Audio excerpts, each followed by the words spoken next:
se neo pa lucid chan sa mo so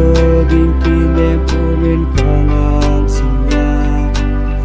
male puan leng zaka le hin le hi